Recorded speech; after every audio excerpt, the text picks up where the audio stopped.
మిత్రులందరికీ శివరాత్రి శుభాకాంక్షలు.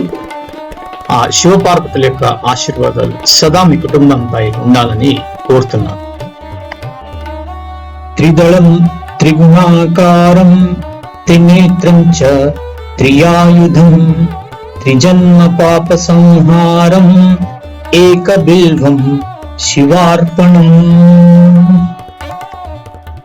శివునికి అత్యంత ప్రియమైన వాటిలో బిల్వపత్రంతో అభిషేకం చేయడం చాలా ముఖ్యం. మారేడు చెట్టు లేదా బిల్వపత్రం శివుని పూజలో అత్యంత ప్రాధాన్యత వహిస్తాయి. మారేడు ఆకులతో శివ పూజ చేస్తే శివుడు తమ కోరికలను తప్పకుండా తీరుస్తాడని మన పురాణాలలో చెప్పబడింది.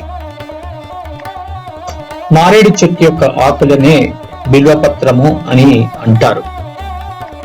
ఈ బిల్వపత్రాలు కొన్ని ప్రత్యేకమైన రోజులలో మాత్రమే పోయాలి. బిల్వపత్రాలలో ఎన్నో రకాలు ఉన్నాయి. ఏక బిల్వం, త్రిబిల్వం, పంచముఖ బిల్వం, షణ్ముఖ బిల్వం, సప్త బిల్వం మరియు అఖండ బిల్వ పత్రం. బిల్వపత్రానికి ఉండే ఆకుల సంఖ్యను బట్టి వీటి యొక్క రకాలు.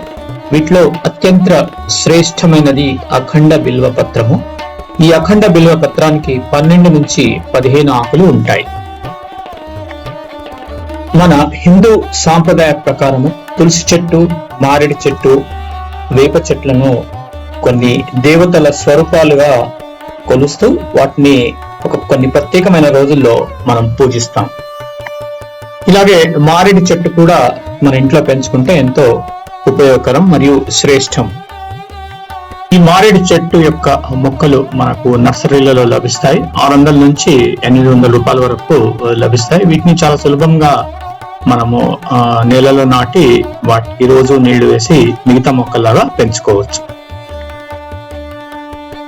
మిత్రులందరికీ శివరాత్రి శుభాకాంక్షలు.